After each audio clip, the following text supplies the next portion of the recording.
the general elections here on 94.9 FM. Welcome back and thank you for staying tuned to this special broadcast. Today's election is crucial as over 2.5 million electorates will determine if incumbent President George Weah will retain his position or another government will be elected. Don't forget that you can watch us live on our YouTube channel at WADR News and also on Facebook, West Africa Democracy Radio English Service. So far, polls opened 2 hours ago and at 8 a.m. 2.5 hours ago, and there has not been any issue of electoral violence so far or reported. Interestingly, our correspondents on the ground have reported massive and early turnout by electorates, including a high number of women and new-time voters. We'll be hearing from them in the course of this special broadcast. In this election, there are 20 candidates vying for the top job, 88 members of Liberia's legislature, 73 representatives, and 15 senators. There is also a total of over 5,000 polling stations set up across the 15 political subdivisions in the country. Now, the voting, which started at 8 a.m., will end at 6 p.m. For a presidential candidate to be declared the winner, it's important that they receive more than 50% of the vote. And of course, we have seen, as a build-up to this election, both the ruling party and the oppositions have been claiming that it's going to be a one-off, no runoff, no second election. So let's see how that will pan out, as voting continues. And of course, we will go to Liberia to hear some of the voters as to what they feel the expectations as regards today's election before we continue. So let's take the voices of some voters who are already on queue and looking forward to thumbprinting to see how it will turn out. So let's hear from them. Good morning, your name? How are you today? How do you feel being out here to cast your vote? I'm fine and joyful. How do you feel about women political participation? I see a lot of women on the line to cast their vote. Yeah, I'm so encouraged this particular election. And on the land of how we reach ourselves, we see people putting in a day. I'm very, very joyful. And the women are so happy for them that they are encouraged and joyful today at their concept. So I said, no matter what. What is your peace message as well? Well, my peace message is Liberia is for us. You will never go to your friend's place and become the owner. I can't have Liberia look. Liberia is our owner. I want for each and every one of them love for their country. I can't have the country, okay, listen that, I love my country. Because anywhere you go, they'll always call you Liberian.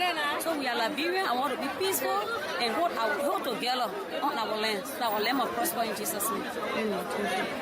Good morning, your name? Good morning, your name? Against Olokoli. I see you on the line to cast your vote. What is this excitement this morning? Exercising my right to vote. What is your peace message to all Liberians out there today? This is the one time you get the voice to change whatever you don't like and do it peacefully. To all the young people that think that violence is the key to change, to all the old people that use violence to change in Liberia from 1980 till now, it's the time for us to change it to make sure that our voice is heard. What do you have to say about women political participation? Because I see a lot of females on the line. I think it is excellent. Women have been marginalized to our society because, one thing, our society is a patriarch grand society. But the fact we have a lot of women out here is exciting, and I think that it should continue. Also, the fact that we have peaceful election, a peaceful process. That's the reason why women are participating more. More women tend to vote more than men. Will you be accepting whatever result come from NEC today? The result come October 25th, you mean, right? Yeah. Yeah, I will. I think that it will be, I believe it will be free and fair as far as I know. I tell any political parties that if you don't agree with the stuff, go to the courts. Whatever the courts decide, we live with it. We wait for another 6 years to come back on the drawing board. Thank you. Good morning, your name? My name is Aichi Menigame. Is it your first time voting? Yes, I'm a first time voter. Are you excited to be here today? So excited. What is your peace message to all young people out there? I just want to say Liberia is all we have, and whoever we vote, we should accept the fact and stop the fighting and keep the peace. What is your message to those sitting home and say, I will not go vote? It's a right. Whatever you decide is a right. But I think you need to vote for our country. It's the best decision for everybody to make. Thank you very much. Thank you.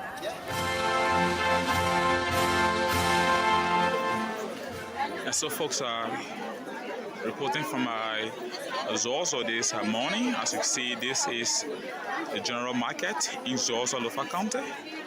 And we can see citizens are gathering a number to come and cast their vote.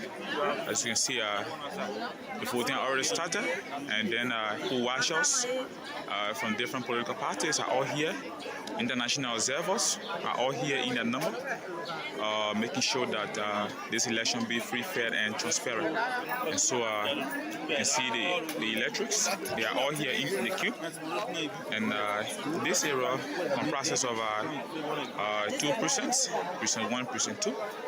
So as you can see, people are all here getting set for this election right here in Zozo. So this is the first point we have reached. This is the Zozo General Market. And so from here we'll be going to the Zozo Central High School, where we'll also bring you a live coverage of this. As you may be aware, the time right now in Liberia is 7 minutes past 8, and voting have already started.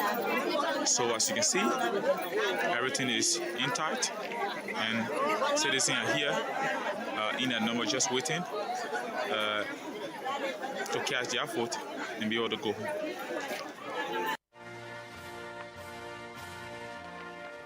Indeed, those were Liberians expressing their thoughts about the elections. You had the first-time voter there, all excited up about making her dream come true, bringing in who she feels should lead the country, and calling for peace and advising those sitting at home to also join in the election. Well, if you are just listening to us on the radio, then you are really missing so much, because all of the sounds you're hearing are also playing simultaneously on our YouTube channel.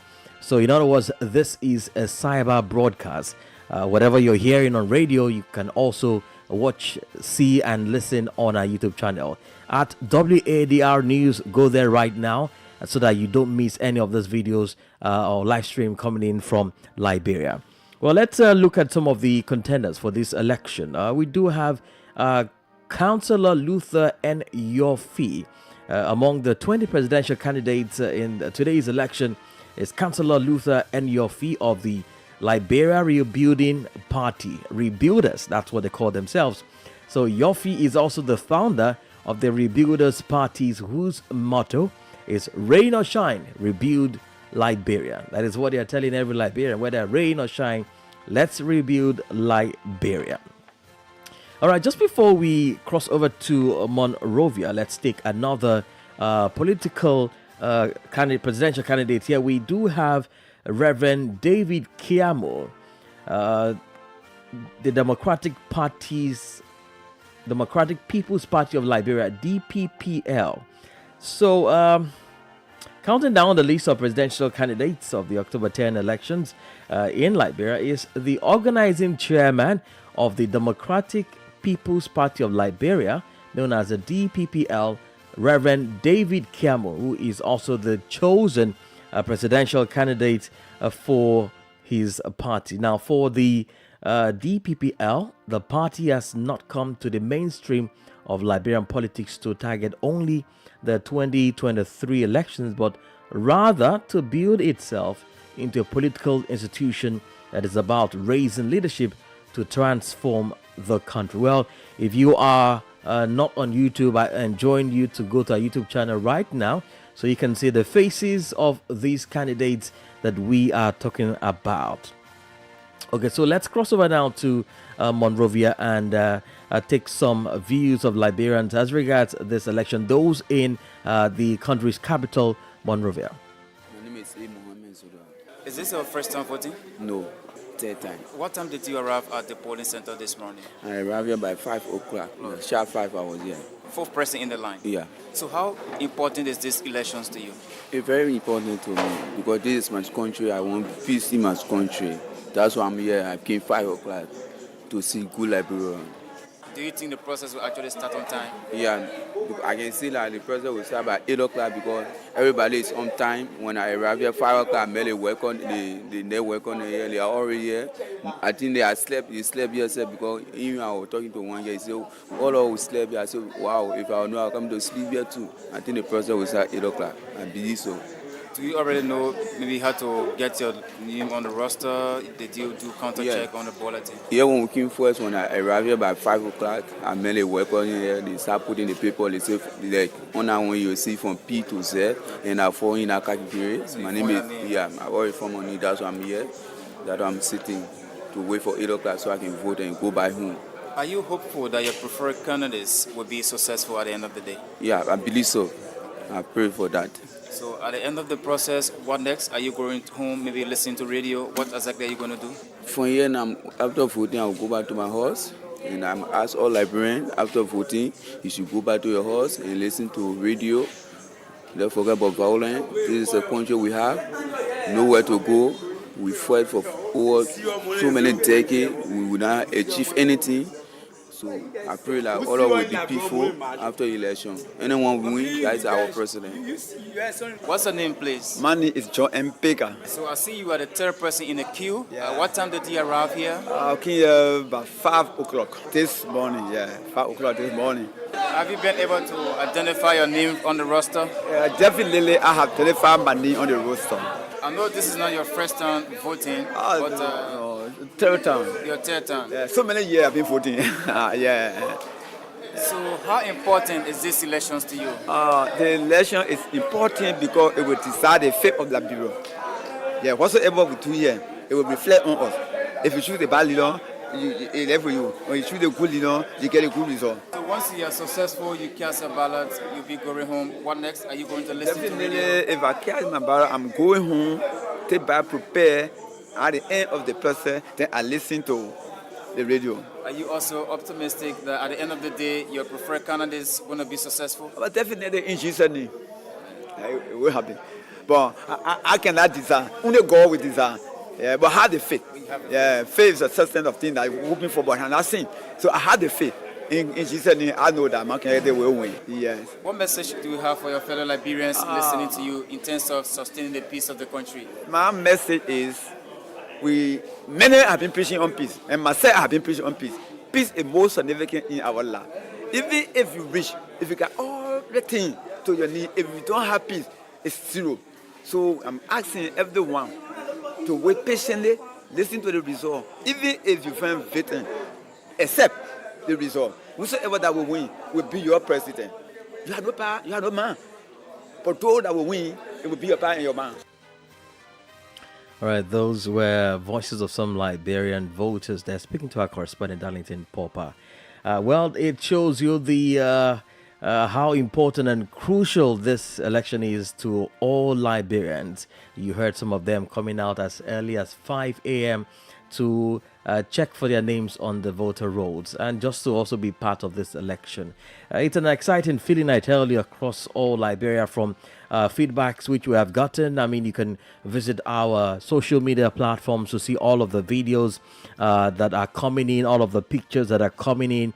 We've seen market women all turning out to ensure that they get their voices, registered in this election. And interestingly, we are seeing 2 female candidates also coming out, and a lot of our women also coming out to, take part in this election. It's a change. It's a very crucial one, like I said. Either President George Weah retains his position, or we get a new president as it is at the end of the day. Okay, we also have another political candidate here. This is Reverend Allen Roosevelt Brown. Reverend Allen Roosevelt Brown, standard bearer for the Liberia Restoration Party LRP in the presidential election today, explains his agenda for revitalizing the country's economy, transforming the agricultural sector, and addressing other pressing issues. Allen is a seasoned businessman and innovator with over 30 years' experience in the insurance, real estate, and hospitality industry. He is the former President Director General of Beneficial Life Insurance Côte d'Ivoire, now called Prudential Beneficial, a regional life and general insurance company with branches in several francophone countries. Allen founded Urban Marketing Group, which built the Urban Financial Center. The Liberia Restoration Party flag bearer is passionate about orphans, education, and women's rights. He continues to champion and support these causes. In 2006, Allen Brown believes in people's empowerment and, of course, the largest segment of Liberians must be comprised of the middle class. Allen is strongly persuaded that Liberians must be given opportunities in education, training, skills acquisition, and gainful employment to enable them provide for themselves and their families. Allen Brown is simply known further he explained further that his party's aim is to harness the potentials of Liberians, enabling them to be capable of earning meals for themselves while impacting the larger society. Well, Brown also outlined policy options for agriculture through mechanized farming that will allow the flow of food for the citizens, youth empowerment, and at the same time pushing professional development of Liberian youth in all capacities. Very interesting there. Well, we do have Harold Ado online there to talk to us. Good morning, Harold, and thank you for joining us. Let me say good morning to you and good morning to your listeners. It's a pleasure to join you. Well, what is the situation as it is where you are, sir? Well, I think this morning there's a lot of enthusiasm. We've seen, I think we are going to be seeing a high voter turnout stemming from what we are all observing this morning. And I think it's for a number of reasons. The stakes has been high, particularly so that many of the contestant political parties believe that they also have an equal chance of winning this election. So it's a high-stakes election, and I see that, citizens themselves are upbeat and are coming out in their numbers. So we are looking forward to a good election, a peaceful election, hopefully. And then we are also hoping that when the counting begins, the peace should remain. And so far, I think it's good. It's a sunny day. Normally, yes, for the past 2 days, we've been experiencing rain. So today, we are also privileged and happy that the sun is shining, thereby making accessibility quite easy for those who are commuting long distances to cast their vote. So I think it started off quite well, and we're hoping that it continues up to the closure of voting by the end of the day. Well, it's been a very fierce campaign season in Liberia, as a build-up to this election. Your sector, which is the civil society, what is your stand as regards what went down, during this campaign season, the counter-violence and flow of words which we saw as a build-up to this election? Well, the campaign actually commenced with quite, very, very heated, and sometimes, scary political rhetoric, which also degenerated into different isolated incidents of violence at different places across the country, in Lofa, in Monserrado, different parts of the... So this was quite unfortunate, but I think that we, as the end of the campaign came closer, the concerns became more paramount. And as we saw, the European Union, the African Union, the ECOWAS, and all the other actors, begin to step in and to, calling for calm. So we hope that the semblance of calm that we started witnessing few days to the closure of campaign will continue, and then the political actors will be able to calm their respective, followers. irrespective of the political outcome. We believe that if people have issues, we would like to continuously encourage everybody to use the rule of law, the court system, to be able to seek redress, be it whatever issue they may have, rather than resorting to violence or calling their supporters to violence. So we will continuously call for these kinds of, calmness and using the rightful mediums for adjudicating or resolving different kinds of, electoral issues, rather than protestation and violence, which often does not yield the right outcome. So, like I said, yes, there were quite dangerous political rhetorics, some of which were quite divisive. The issue about hate speech, and all sorts of derogatory remarks, particularly against women and other marginalized groups, were quite unfortunate in this campaign. But I think these are all lessons that we are documenting and drawing, and hopefully beyond this election, these are some of the things that we need to work on in terms of addressing issues around hate speech and some of the remarks that were, quite put our peace into jeopardy. So I think there are a lot of lessons that we're drawing, and going forward, there is a lot of work that we need to do. We've done a lot, 20 years of peace. We've been able to consolidate, many of the antecedents of the conflicts. We've worked on many issues, but there are still a long way that we need to go in terms of addressing some of the issues that are confronting us as a nation. So we still have a work to do. Indeed. Well, talking about issues that needs to be dealt with either by the next administration or a new president as it is, we have issues like the high rate of drug use, corruption, economic issues. There are a lot of them, lack of infrastructure, poor health system. I mean, these are issues some voters, have highlighted, hoping that either if the president wins a second term, he may want to address. Let's talk about the issue of drug use. I mean, this is seeing an increase by the day, and according to the United Nations Population Fund in 2022, 2 in 10 youth in Liberia use narcotic substances. Should this be something we need to worry about? Certainly. The drug issue is reaching an epidemic proportion. Whoever that is going to emerge as a victor during this election is going to inherit a monumental task. I mean, you've highlighted some of them. The prevalence of drugs, particularly among our young people. We have a huge unemployment within the population. The issue with the health system, the educational system, the economy. You name it.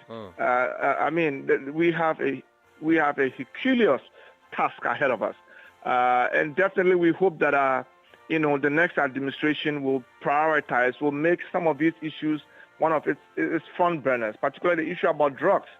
We cannot build a society when, as you rightly quoted, where 2 out of 10 youth are into drugs. This clearly places our future in danger, particularly so if we are saying that the future of the nation is anchored on our young people.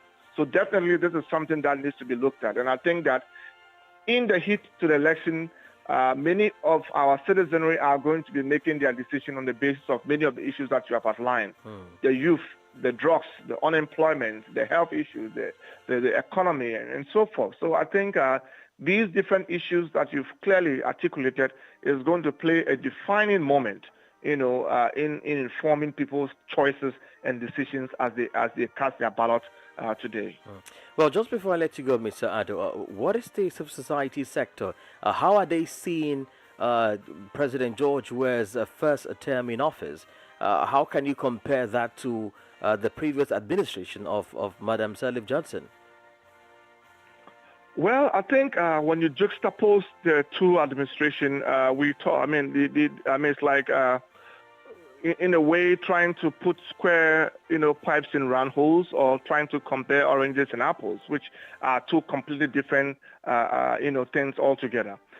You have, on one hand, President Sirleaf, who has a wealth of experience in governments, and then within the international arena, she comes with a huge cloud, in terms of the international reach and her contacts and all of that experience in administration. And then on the other hand, you had quite a youthful group of young Liberians who were also equally determined to turn tides around. So it was quite unfortunate that many Liberians did not really see the change in a quite an accelerated pace. And mind you also, I think in both administrations, President Salif did, witness the Ebola, where Ebola played a monumental role at some point in her administration, which also created huge setback for many of the economic gains that were started yielding from the first term of her office. Similarly, this government also did experience the COVID-19, So coupled with a lot of inexperience in government and governance, also a global pandemic which nobody had control over, also, in my opinion, play a lot of role. But I think, be it as it may, we from civil society did not see a lot of effort being made by this administration to address the issue about governance, the issue about corruption, the issue about accountability, and many of the vices that we've all been championing for so long. Human rights, we think, was its highest low under this administration. We really did not see that political will to address the issue about corruption, even though there were some efforts, in my opinion, to sort of strangle many of the anti-graft institutions by defunding them or not giving them the adequate resources for them to be able to perform their job. These and many others for us, in our opinion, from civil society perspective, were some of the low marks, that occasioned the administration of the first 6 years of this current government. So yes, we could talk about other things that perhaps one might want to give them pluses in terms of the fact that they were able to shepherd all of us through the COVID pandemic, the fact that they were also largely able to, work with the interest rate and a host of other things. They started some reforms, which decentralization, trying to pick up from some of the things that the former government did, local governance by setting up the county councils and other things that, were beginning to take shape. So I think by and large, these are two contrasting administrations that, in my opinion, are incomparable because they are not the same. Well, what would you say is the place of women in this election with just two of them in the race? Would you say this is an improvement from previous elections? Well, I think we tend to see quite a decline in terms of the sheer number of women across, the different, whether running for presidency, running for representative. There's been a lot of awareness, though, being raised and created by different actors, civil society, the media. All of us have over the past 20 years tried to trumpet the need to accentuate women political participation in our political space. But I think there are also inherent, entrenched cultural and also economic challenges that we often do not mention as much, which also do not tend to, play very well for women.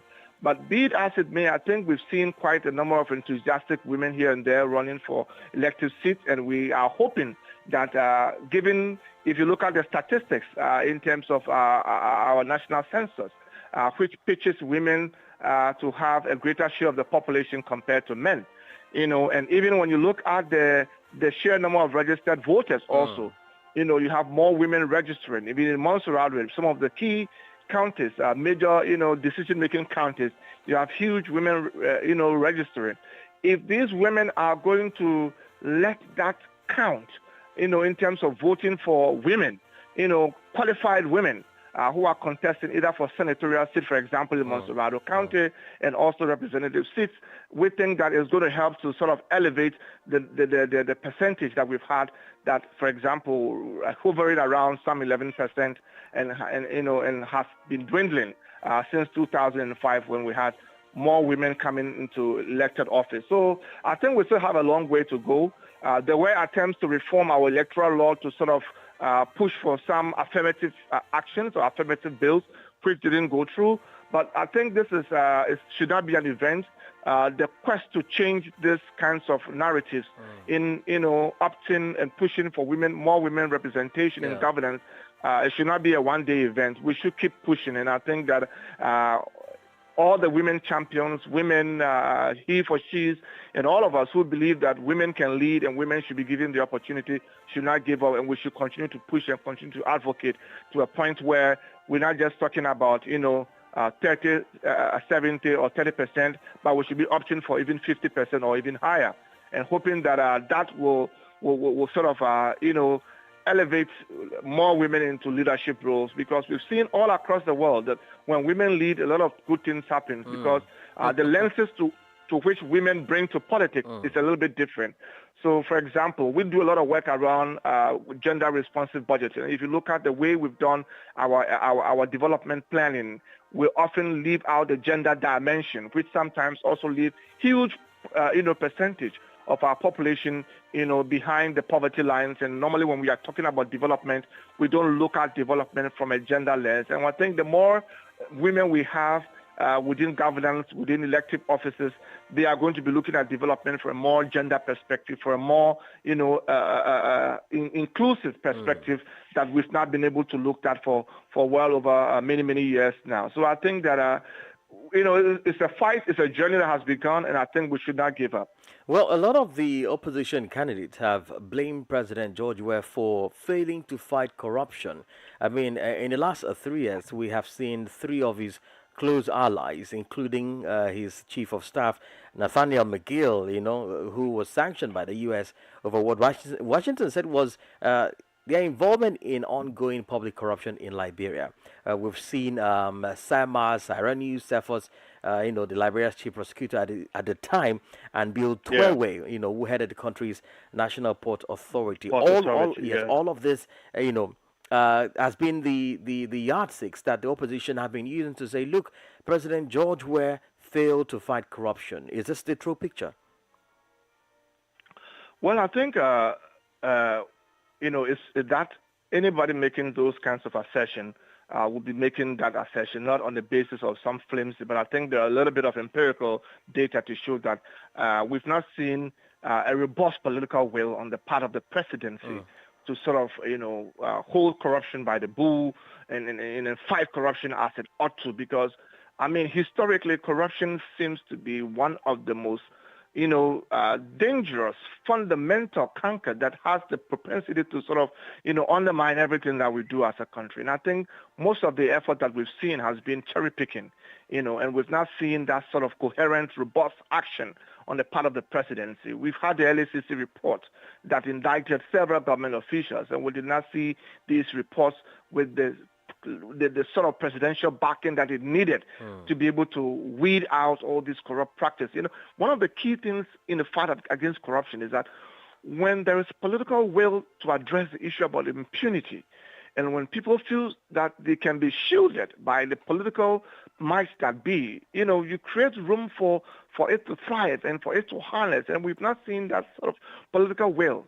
And I think that many opposition parties are, in a sense, are right, because from the very get-go of this administration, we did not see, the Liberia Anti-Corruption Commission, the General Auditing Commission, the IAA and other anti-graft institutions being adequately resourced, right? There were persistent budget shortfalls in ability to be able to investigate issues and to prosecute issues.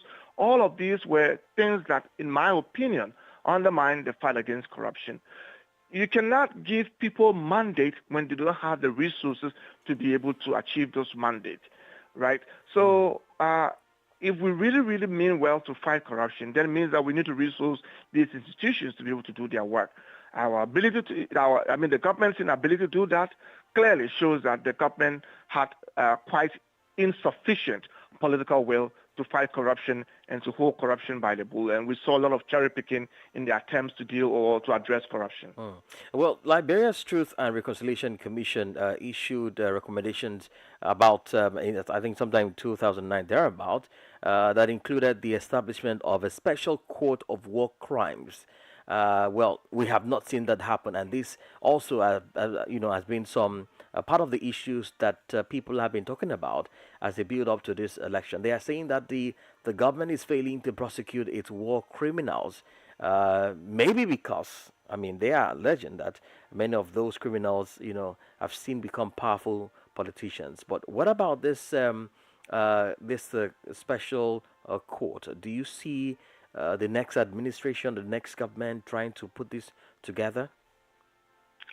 Well, for me, as a former student of transitional justice and conflict transformation, I hold the view that you cannot really protect the future in terms of sustainable peace if you do not address the issue about justice, right? And I think, and that is one of the reasons why, even in this election, people who were one way or the other affiliated or participated in different forms or shapes during the civil conflict, are still able to, drum the war beats, the war drums and make all sorts of threatening remarks and utterances that all undermines the fundamental peace of this country.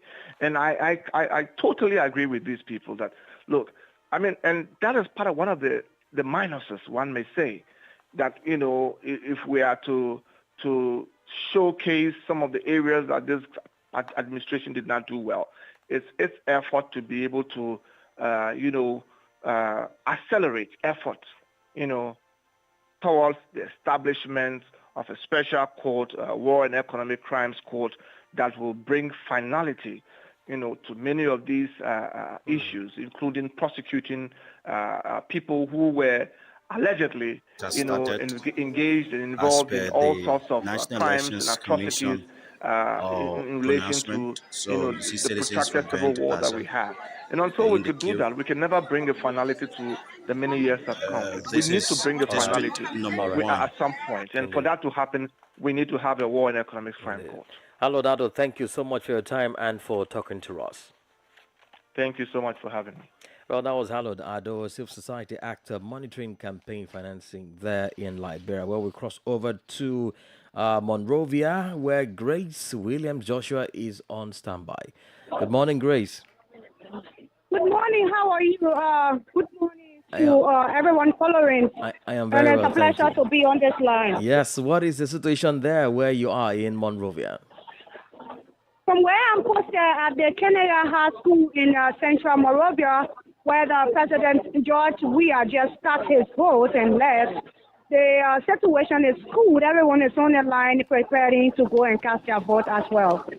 So at what time did the President cast his vote? 10 o'clock, he was here 10:12, and he came in and cast his vote and left already. Well, what about the opposition? I also understand that he was supposed to also cast his vote there. As it stands, the opposition has to use the other polling precincts on the opposite side. So I will be joining you from there later. Okay. But he has not voted yet. All right. Well, I don't understand that you have... That is Joseph Imabwakai. Indeed. Again? Yeah, I don't understand you have a voter there who would want to share his or her experiences. Yes. Please go ahead. Yeah. Okay, there are voters here. Let me get you a few of them to talk to you. Good morning, sir. Good morning. Yeah, how is the process so far? Yeah, the process is fine. It's moving fine. I haven't seen any problem. Everything is okay. What is your message for peace as you go to the booth to cast your vote? What we want out of this election is it should be transparent, free and transparent, so that there cannot be any dissatisfaction. We don't want to go at war again any longer. We want our country to be at peace and happy as we are. Thank you. Okay, that was one of the posters. Let me get you this other brother on the line as well. Okay. Good morning. Good morning. How you doing? What is your name? I'm Benedict M. Johnson. I see you on the line to go and cast your vote. How do you do the process so far? Yeah, for me, I can say the process is running smooth. And I believe as we keep going in the queue, everything will be okay and we all going to cast our vote in on time. What can you say to those people that are saying, okay, I will not go out to cast my vote? I just want to encourage every one of us to adhere to the process as we all will get in the queue peacefully to cast our vote. Because right now, looking at things, I'm really praying that as they have started so smooth, I'm praying that it will remain smooth so we all can cast our ballot. What can you say about women participation as well? Yeah, I really want to encourage the women because they are really helping us in the process too. And I want every one of us to hold together as we see to it that this process goes right. Thank you.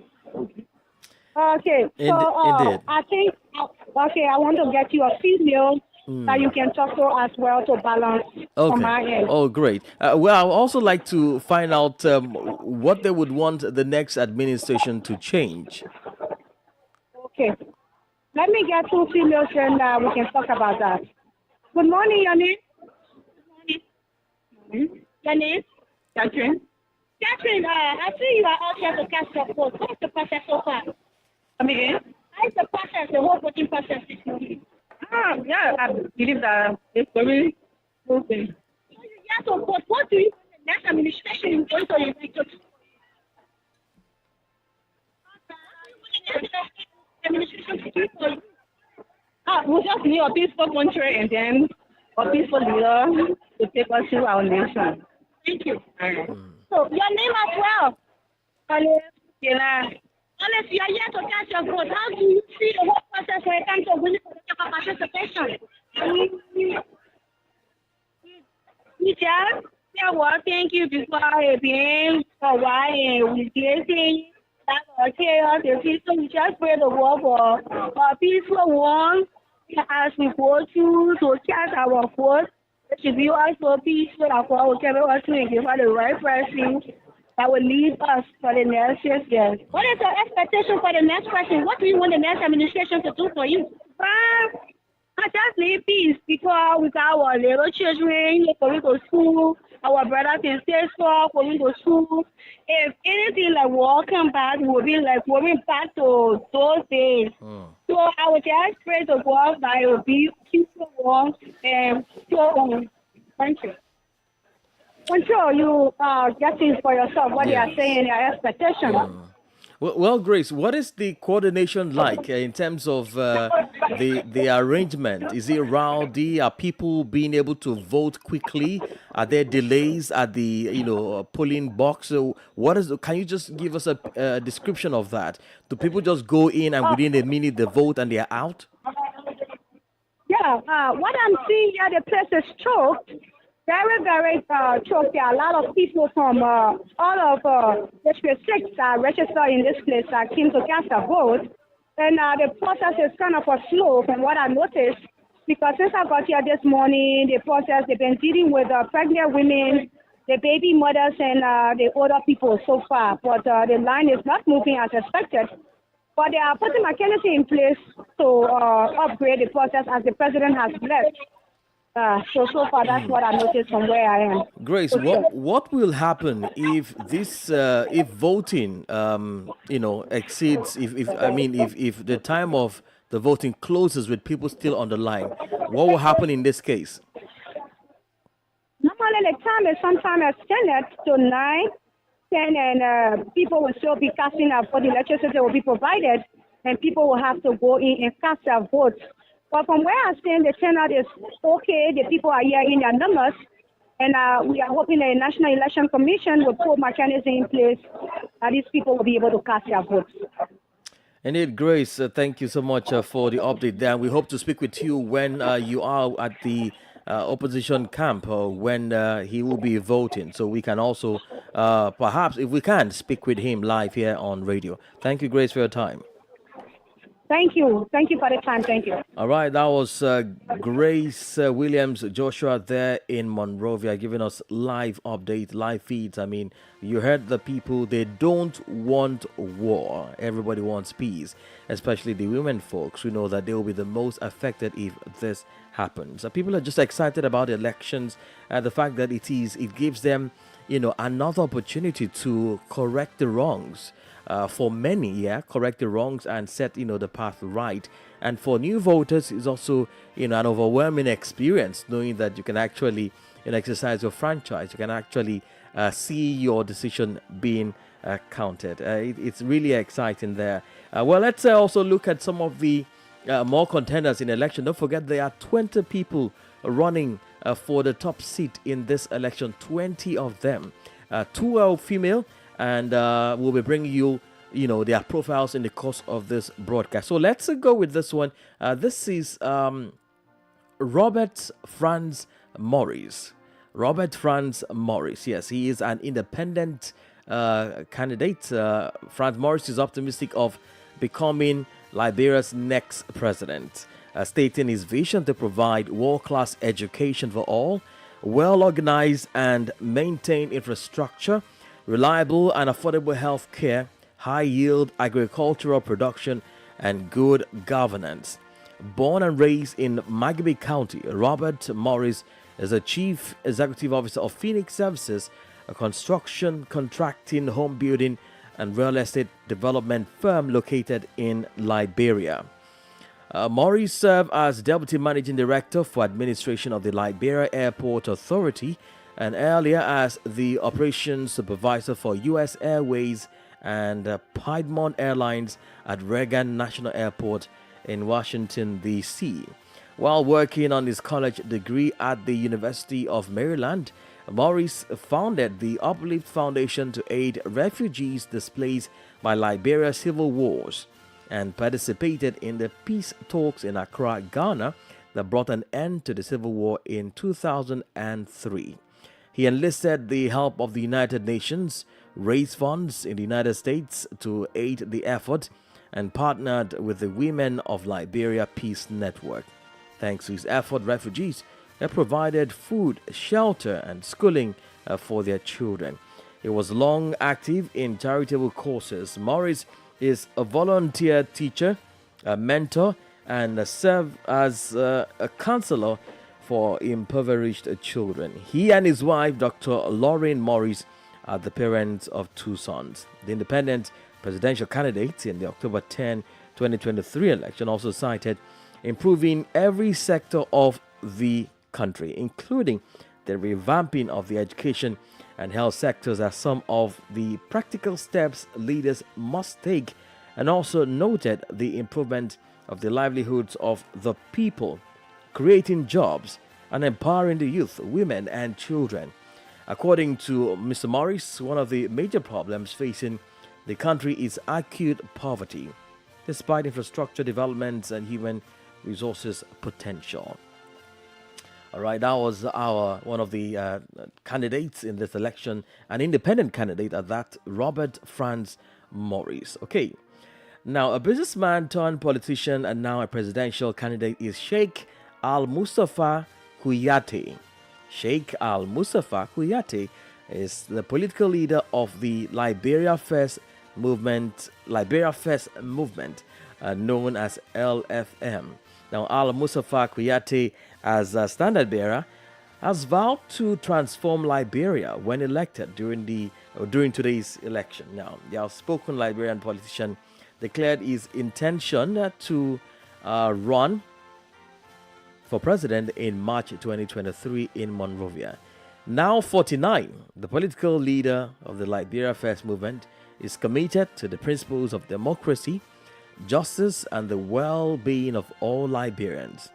Kouyaté, who contested twice for the senatorial seat of the Montserrado County and lost both in the 2011 and 2017 presidential and legislative elections, said he decided to run for the top job because he believes he can unite and make a conformational change in the lives of Liberians.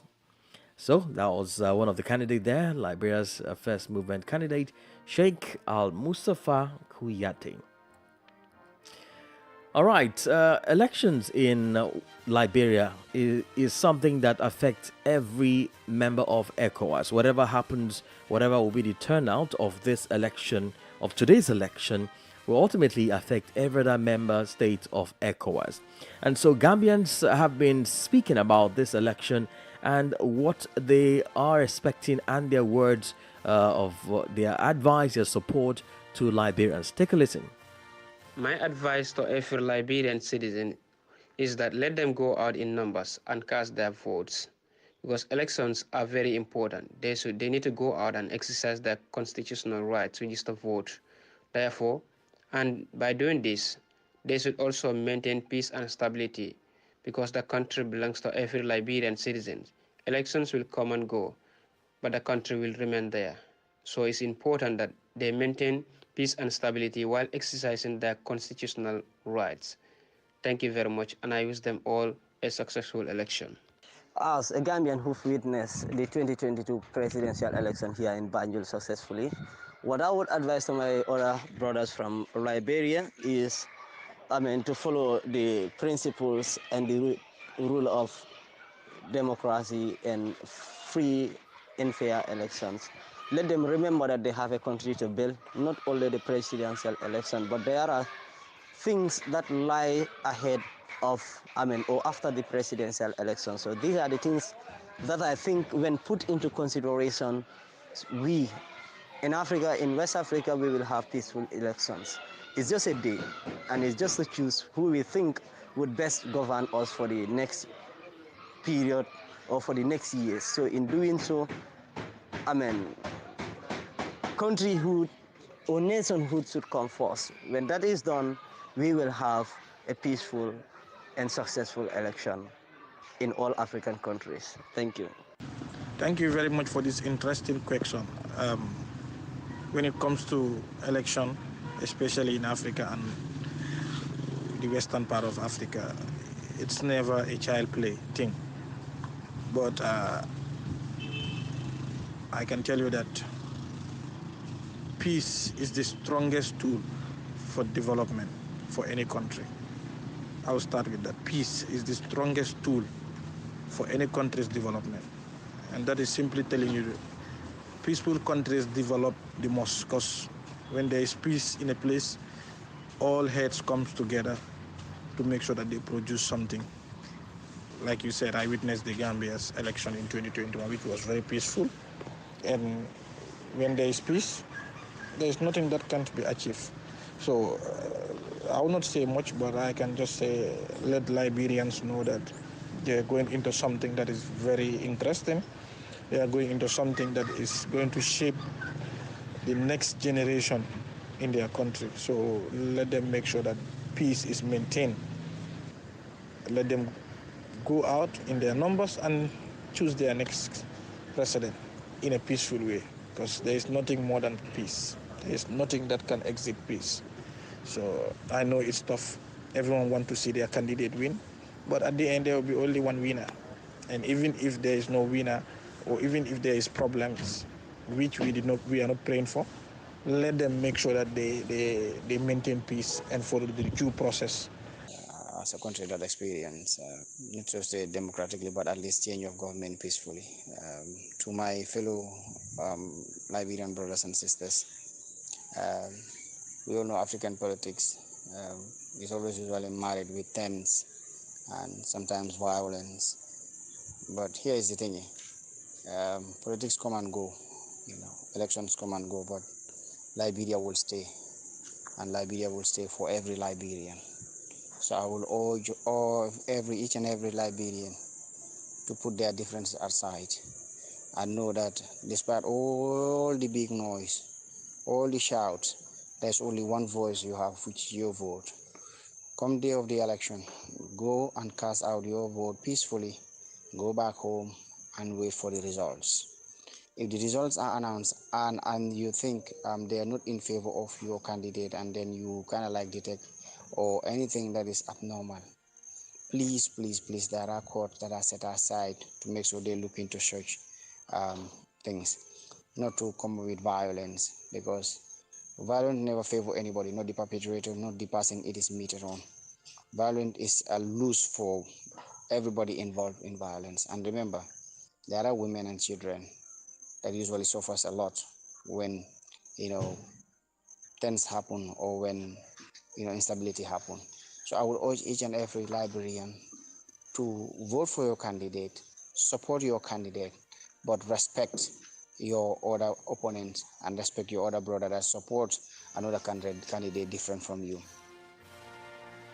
Indeed, Gambians there sending their love to Liberians as they head to the polls today to elect a new president or retain the incumbent.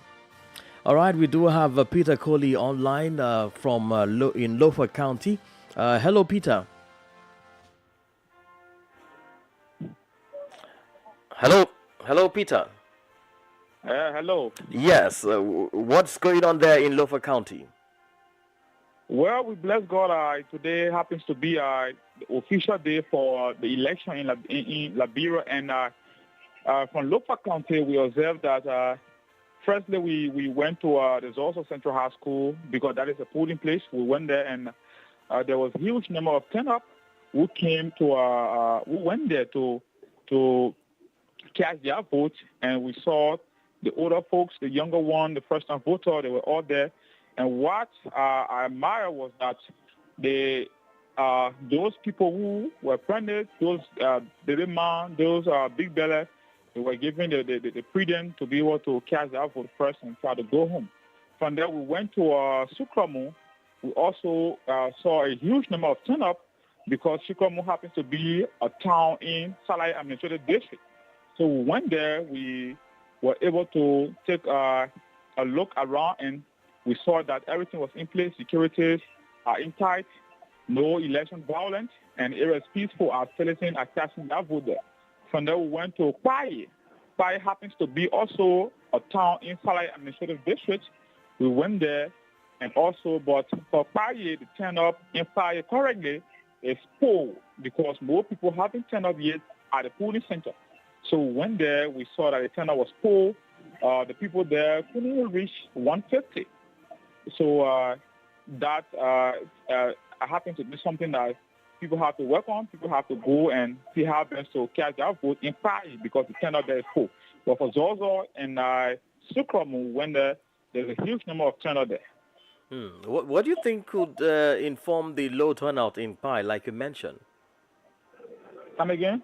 What do you think could inform the low turnout in Pai, like you mentioned? Right now, as in Lofa County, the harvesting season have reached. More people are harvesting their wrecks. And the message went out before even today's date that people should forget about today's date. They should go and cast their vote. After voting, they can go back. But more people, the harvesting season has reached. So more people have gone to harvest their wrecks. Some people went to do different work. We said maybe by the evening hour, that's what we are assuming, maybe by the evening hour they'll go and cast their vote. So that's what I'm assuming, that maybe it will lead to the farming work that more people are involved in currently. That is what making the turnout in Paris to be low at this hour. Well, you talked about the electoral officials giving precedence to pregnant women, the elderly, and the younger persons. Have you been able to talk to any of them? And what is their feelings like? Well, they said when we went there, they said those people are not people that are to be in the land because they have conditions. So those who are physically fit should give chance to those people who are physically challenged to be able to cast their vote first, or maybe those people who have conditions like they're having children.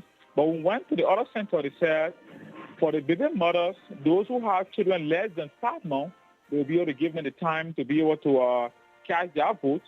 For the pregnant women, for those people who are less fortunate, those people who are handicapped should be able to cast their vote first because they feel that those people are to do theirs and move on there. But for those who are physically fit, they can be there while those people are doing casting their vote.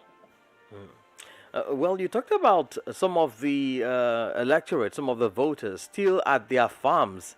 Was it that the message, or they just don't want to come to vote, or they are waiting maybe till evening, knowing that voting closes at 6 p.m.? Why so? Why that development? Well, here are radio stations were even yesterday because yesterday was the last day to the election. So what happened? Bureau media were there encouraging people to turn up, to go and do their voting. But, like I said, for Zozo, the people are ready to turn up. They are going in their numbers to be able to vote. Currently, as we speak, if I could have the time to go on Central Campus, you could see the huge number of people there because I went there and do my own voting. So there is a huge number of people who are there casting their vote. But there are other people, too, who are sitting saying By the evening hour, because right now they won't be able to go because the line is still, the queue is still packed. So by the evening hour, they will go and do their vote. But I see that is risky because by 6 o'clock, if you are not in the queue, definitely you won't be able to vote. So I see that people should have the time now. Even if it takes 1 hour, you should be in the queue to see how best to cast your vote. But that is why most people are saying they are waiting for the evening hour, maybe around 4 or 5, to be able to cast their vote. Have we seen any of the leaders in any of these political parties come to cast their vote so far in Lofa County? Well, for Zozo and Sarai, for Zozo, Sukram, and Pai, those places that we visited, we haven't seen any political leader except if we go to Yela, because we having about 2% from Yela and we have other people from Sisebu. So if we go there, we'll be able to do a survey. If they have voted, then we'll try to talk with them. Well, so what happens after 6 o'clock? Like you said, those who are not on the line will not be able to cast their votes. So which means after 6 p.m., voting continues till as late as 9:10. Is that the case? Well, according to the Ministry of, according to the National Election Commission, election closes by 6 o'clock. So they will only give chance to those who are in the queue. But if you are not in the queue by 6 o'clock, they won't allow you to vote. So right after 6 o'clock reach, for those who are in the queue, will be able to cast their vote, and then they close it, and then it started with the counting. You know, have you been able to talk to people who feel less concerned about this election? In as much as we have people who are very enthusiastic about, casting their vote, being on the queue, going out to make sure that their voices are counted and all of that. Have you spoken to anybody who feels indifferent about this election? Look, I don't care about this election. Have you spoken to people like that? Well, we haven't come across people like that for now, but once we come across people that will be able to talk to them. But for now, all those people we have seen, they are all in jubilant mode to cast their vote, and also willing to see how best for the rightful leader to be put in place. So for now, we haven't come across anybody that will say, this election, because everybody in Zozo particularly, they are all in jubilant mode, they are all in full gear to cast their vote. So for Zozo currently, I haven't seen anybody that will say, I'm not willing to vote, or this election, I just see that it's not important to me. No, we haven't come across people like that yet. Indeed. Peter Collier, thank you so much for your time, and we will talk to you in the course of our broadcast. So maybe in the next 1 hour, by that time I will be in Yela have a good network, so you can call me in the next maybe 1 hour. Certainly, we'll reach out at that time. Thank you so much, Peter, there in Lofa County. Well, it's Liberia Decides 2023, and this is the live coverage of the general elections on West Africa Democracy Radio, 94.9 FM Dakar. It's 4 minutes past the top of the hour. If you're just joining us, you haven't missed much, but thank you for joining us on this special broadcast. We are live on YouTube, we are live on Facebook, we are live on all of the social media platforms, so you can tune in and get a feel of what the election is like in Liberia. Well, just to recap, over 2.5 million electorate will determine if incumbent President George Weah will retain his position or another government will be elected. So far, polls opened at 8 a.m. this morning, and there has not been any issue of electoral violence reported anywhere. We've heard people coming out, and just for your information, President George Weah has cast his vote. So we wait to hear when other presidential candidates will also do that, so we can report to you. There are 5,000 polling stations for this election across 15 political subdivisions of the country. And of course, the voting ends at 6 p.m. But if you are on the line at that time, you will be allowed to cast your vote. We've seen a number of new time voters excited, to be part of the electoral process. We have seen more women also coming out in this election.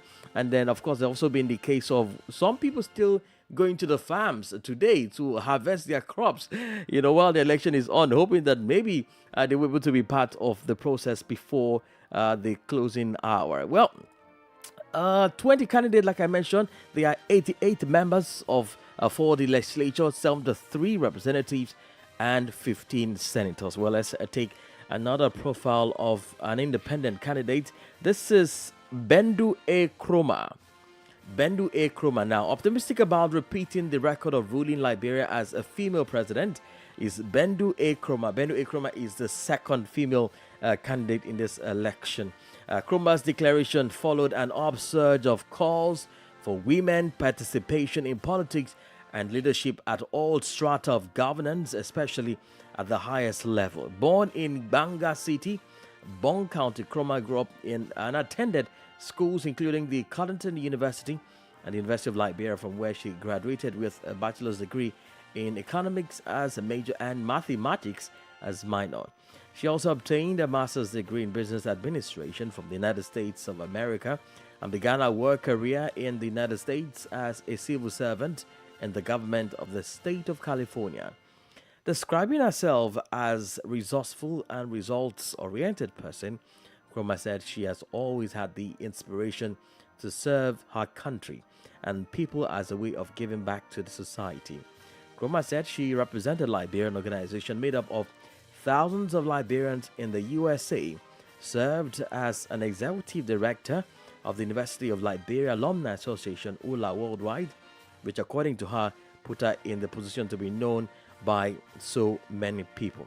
Kroma, who is taking the murky waters of Liberian politics by storm, among other top contenders in the country, told her supporters that she was entering the race not as any other person who intends to make the number, but a serious contender who is set to clinch power. If elected, Madam Kroma said she will look at infrastructure developments like roads, rehabilitation of the disadvantaged youth, otherwise called Zogos, and invest in agriculture as well as make prudent use of the resources. Well, she further promised to create 300,000 new jobs for the citizens, especially for the young people, by investing in sectors that are critical in generating employment and other opportunities, leading to creating an enabling environment where Liberians will be encouraged into businesses.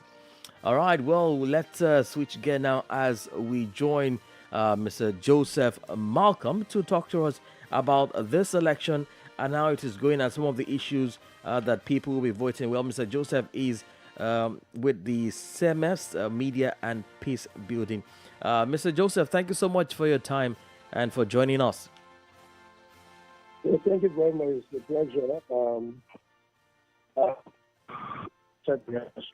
the executive director of the Center for Media Studies and Peace Building in Liberia. Indeed. Thank you so much for the introduction. Well, what are your expectations for the elections today? Well, what I expected seemed to be unfolding is about the level of enthusiasm and eagerness of Liberians to participate in this process. And that is being demonstrated in the few hours the polls have been open for. There's huge turnout so far. I'm not passing a judgment that there's going to be a huge turnout, but the beginning of the voting seemed to be characterized by huge turnout. All of the polling places are overly crowded, and people standing in the queue, spending hours waiting under the hot sun to vote. This itself tells you that that Liberians have taken interest in the democratic process in deciding who provide leadership for the country. Well, let's talk about some of the issues that have prompted, millions of Liberians, to want to change and correct some wrongs in the country. First of all, we look at, the issue of poverty. We look at the issue of unemployment, which is really growing, and issues regarding economy, corruption, civil war, drug use. Let's take them one by one as we discuss. First of all, the economic, man. We're seeing the country dropping in its ranking, and most analysts and opposition groups have blamed the president for not being able to build a stable economy, especially when you look at the removal of subsidy on rice that led to subsequent increase in its price, and the opposition and the protest which we saw in 2022, and a whole lot of other issues regarding wage harmonization, for government workers and all of that. Do you see the next administration addressing these issues? Well, I don't think it would be appropriate for me to want to venture into enumerating all of what you've highlighted.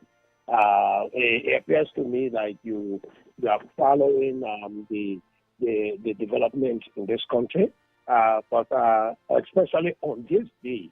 On this day, it's a difficult thing for me to be able to begin to enumerate that this has gone wrong or this was right and what have you, because today is election day, campaigns are over, and those kind of comments are not entertained, because one way or the other, it will either be an incentive to a particular candidate or political party and be a disincentive to another candidate or political party. Be as it may, the manner in which Liberians are turning out, especially beginning this morning hours, to cast their vote, we hope that that can be done peacefully, and they will use, looking at the past, making their judgment, they will use that to make a determination as to who to vote for that will provide the kind of leadership that will better their lives. So I will now want to delve into looking at the economic situation, the issue of poverty, Liberia, of course, look at all of these vices, because speaking to them, it gave a disincentive to a particular candidate and gave an incentive to another one.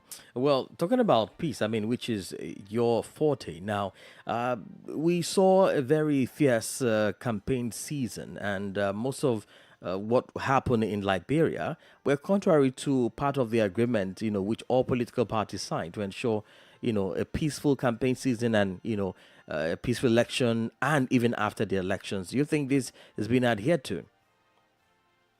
No, definitely, I would say definitely no. Most of the parties signed up onto the Farmington Declaration to ensure that there is a peaceful election, peaceful campaign. But I can tell you that in recent times, this election has been the most violent election so far in terms of campaign violence. Nearly during the campaign period, nearly on a weekly, on a daily basis, there are issues of violence across the country, every sector. As I speak to you, I think just 2 or 3 days ago, just before the closure of campaign, there was serious violence where the media even reported that 2 persons lost their lives, even though the police is saying no one died, but there were gunfire and what have you during that rally, that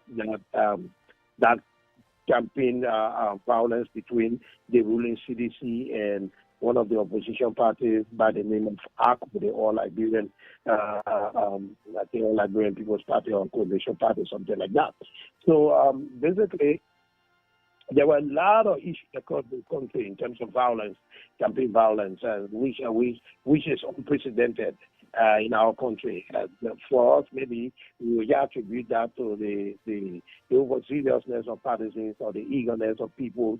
Maybe those on one end want to see a change, and another on the other end say, no, we want to continue with this. This government has been doing well extra.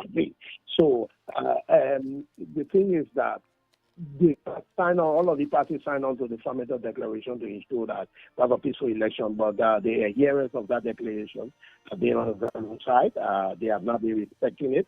But be as it may, we thank God that the campaigns are now over, and we are into the election today. We hope that the voting can go on peacefully. So even for the voting, the announcement of the results, that at the end of the day, whatsoever the outcome of the process will be, we hope that all of the parties will separate and forge ahead in the interest of Liberia. Well, would you say that those violence that we witnessed, which you've mentioned, was as a result of campaign messaging via social media, which deepened the political divides? I quite agree with you. Those messages, especially on the social media, they have impacted some of these incidences that we have. For example, I don't want to go where somebody we take a carrier cascade and say this is a living person, for example. There were instances where the presidential motorcade was blocked by opposition parties. Even though, yes, he's a candidate in the election, but he's still the president. His motorcade was blocked, and then, of course, his parties felt that we should clear the way. So all of these kind of instances contributed largely, and I quite agree with you. The hate speeches on social media has been on the increase, and it has affected the campaign a lot negatively.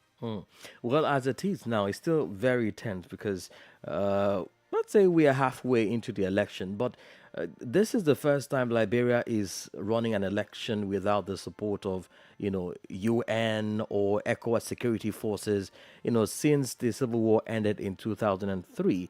How significant is this? Well, true. You're right. This is the first time. So it puts a lot of pressure on the election management body, even on the national security itself, because there's no those kind of assistances that they got in the past from the UN, from all mail, and what have you, no more exist.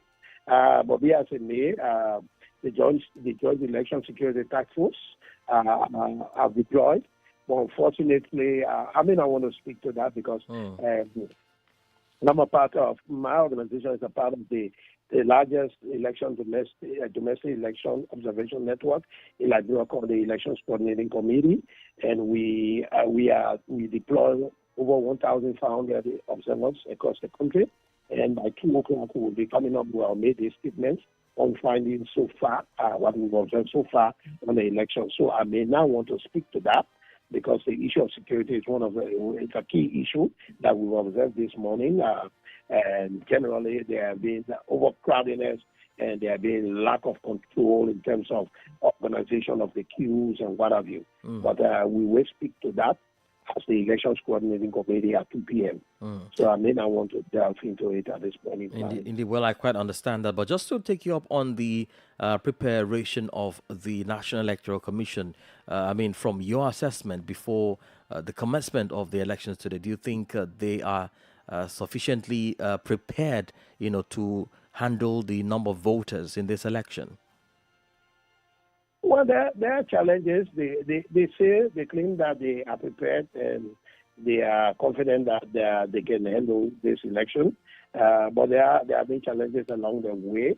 Like I said, I wish I've had the interview probably maybe like 2 or 3 days ago. I would be able to open up.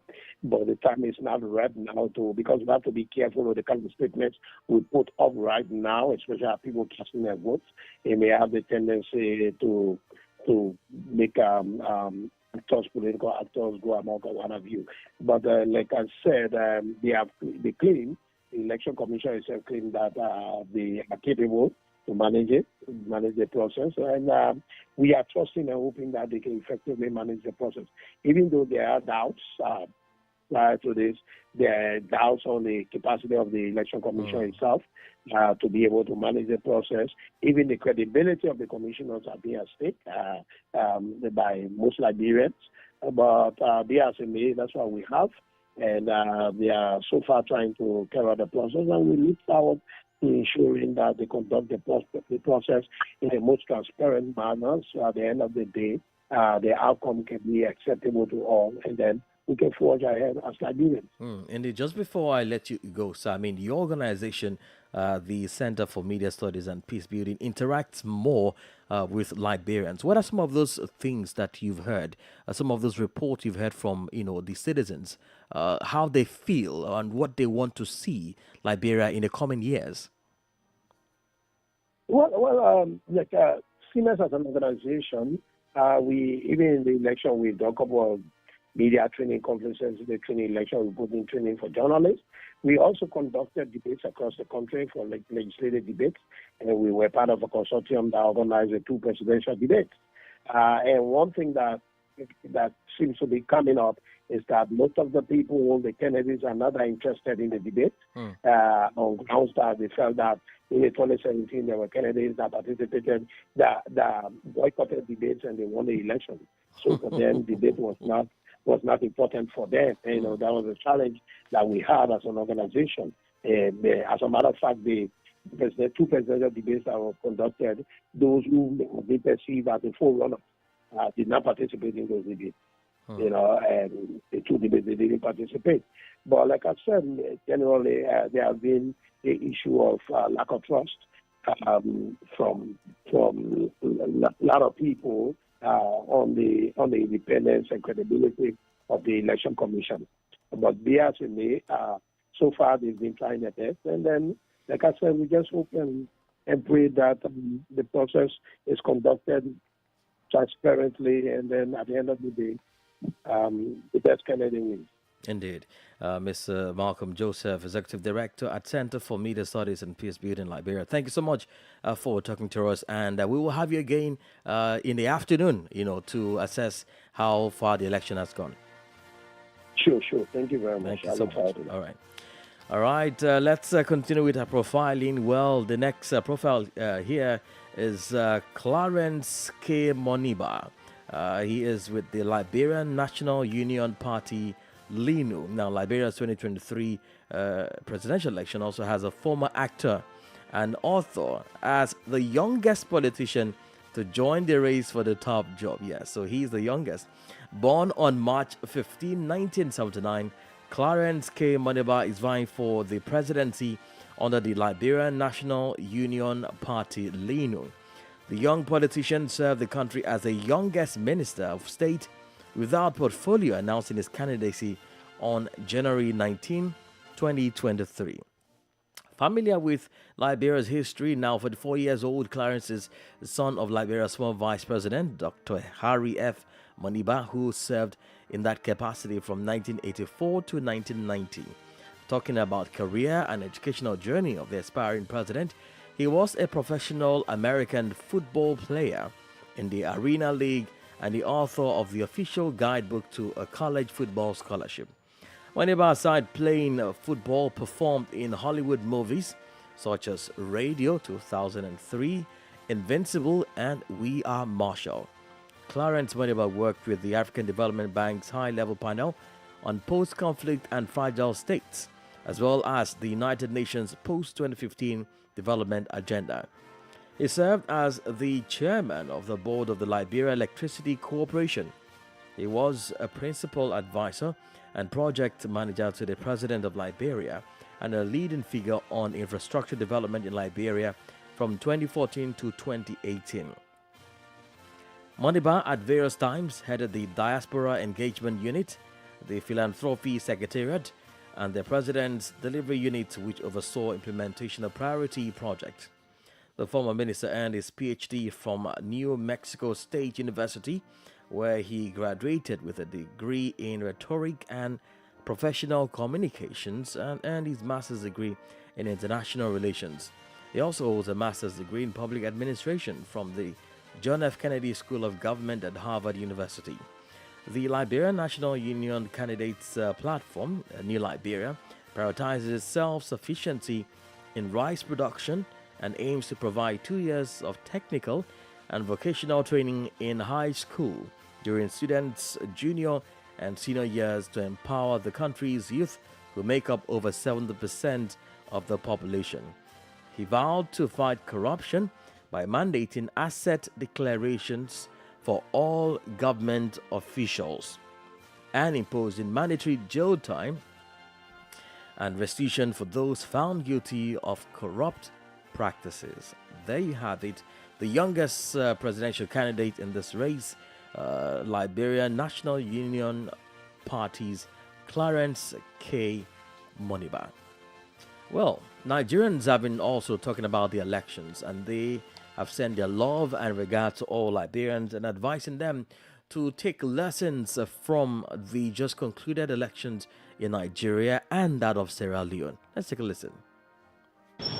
First of all, I would like the Liberians to be sure that they have not forgotten the lesson they learned during the civil war that almost destroyed both humans and natural resources in their country. And secondly, I'd like them to draw this one particular lesson from Nigeria. They should understand that the problem that has kept Nigeria where it is up to today since independence is that of bad leadership. It's because Nigerian election over time have been manipulated, and as a result of that, the wrong people have continued to emerge during elections.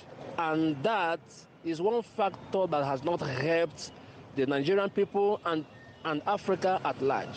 So the Liberians should know that if they must get out of the woods which most African countries find themselves in now, they must elect, first of all, leaders that will represent them very well at all levels. They should also bear it in mind that money politics has destroyed Africa. And that is one of the challenges we have in Nigeria, where politicians use money to hijack electoral processes. They also use money to buy votes. At the end of the day, wrong people are enthroned. Liberians should avoid money politics. Liberians should also beware of the old guards that need to be changed. The lessons needed to be learned in Liberian forthcoming election, it's for them to ensure they elect leaders based on credibility and competence. Looking at the fact that these are leaders who will pilot the affair of that nation for the next years ahead, they must ensure it is a critical decision aimed at ensuring governance at people's doorstep. And therefore, they must go out in peace and ensure they vote candidate of their choice, and that will determine their future. Okay, as Liberians go to the poll to elect new sets of leaders for the presidency and, of course, members of the parliament, my message for them is simple. They should elect leaders that are competent, leaders who can deliver dividends of democracy to the people, leaders who have passion, to lead the people out of poverty. That is what they should focus on. Drawing from the Nigerian election and experience of 2023, they should also focus on leaders, not because of their party, but because of what they can deliver. Much attention is usually paid to leaders at, the presidency. But again, the members of parliament have a huge role to play in the kind of country that they want. And so they should also focus on electing members of parliament who can cause an institutional change. Our institutions are weak in Africa, but beyond what the presidency or the executive can do, members of parliament have a role to play in actually churning out laws that will strengthen our institutions. And so they should also focus on electing leaders at the parliamentary level who can strengthen our institution, for a better democracy. I want Liberians to be aware that they can be the light of Africa. If it's a general consensus that Nigeria has failed Africa, Liberia can be a rising star. And how does this happen? Let them elect men and women of vision. Men who they can rely on to drive the Liberian dream. Men who will not become stooges of foreign powers. Men and women who don't have ideas of how to lead and how to grow a modern generation. Liberia should remember where they are coming from, and they should look up and see where they are going. And there you have it, voices of Nigerians there sending their support and, of course, words of advice to Liberians as they go to the polls to elect a new president or retain the incumbent. It's Liberia Decides 2023, and this is the live coverage of the general elections here on West Africa Democracy Radio 94.9 FM Dakar. We will take a break at this point and be back after our midday news link That is at the top of the hour. Thank you so much for your time, for joining us. Don't forget that this special broadcast will continue till about 8 p.m. In the night. Please stay with us.